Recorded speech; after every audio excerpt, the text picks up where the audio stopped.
Shock, fear of the unknown. You don't know what to say. There is nothing you can say. It was like our world just stopped. In 1996, Tom and Sid Renfro were living comfortable lives in their small town of Coburn in the Virginia mountains. Tom was a well-respected physician and had a thriving medical practice.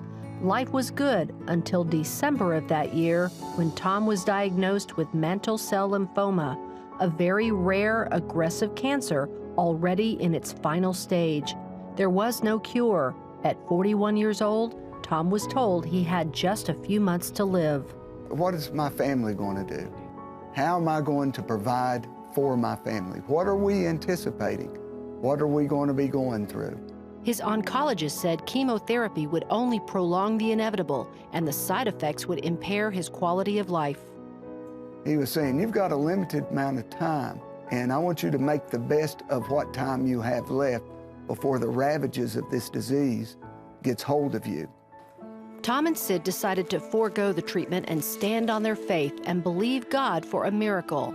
I knew I had reached the maximum the medicine had to offer. But as a Christian and a man that was walking in faith, I knew that I had not reached the limits of God. As the cancer ravaged Tom's body over the next several months, trusting and believing wasn't always easy. I would feel the tumors. They weren't getting smaller, they were getting bigger. And despair would set in. I'm getting worse and not better. And the way I would counteract that is I would pull the scriptures out. And the more I spent thinking on the words of God, the less the despair and the worry, the frustration had on me. I had to rely on God. I had to rely on the scriptures I had hidden in my heart. Either we trust or we don't. And I had to trust. They weren't the only ones asking God for a miracle. By now, thousands of people throughout the region were storming heaven in prayer, especially their own church family. And I would call and I'd say, I don't see how he can live if God doesn't help him right now. Many nights, they went all night. I had people around me saying, look, Tom, we're standing in faith. We serve a God that's unlimited in power and ability.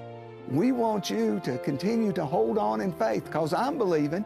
Sid even told me, I get up every morning expecting the Lord to heal you.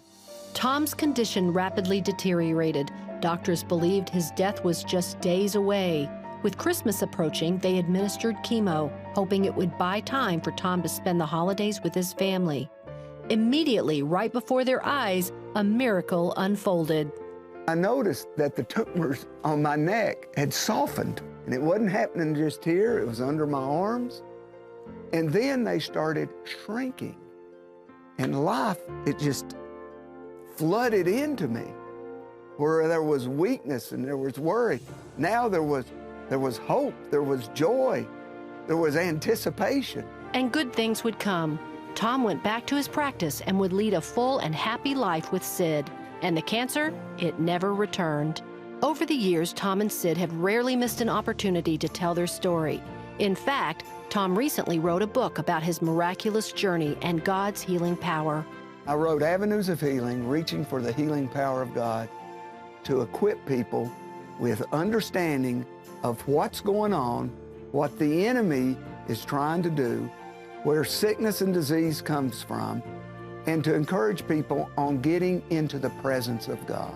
Words cannot express my gratitude to the Lord. It's changed the way I look at things.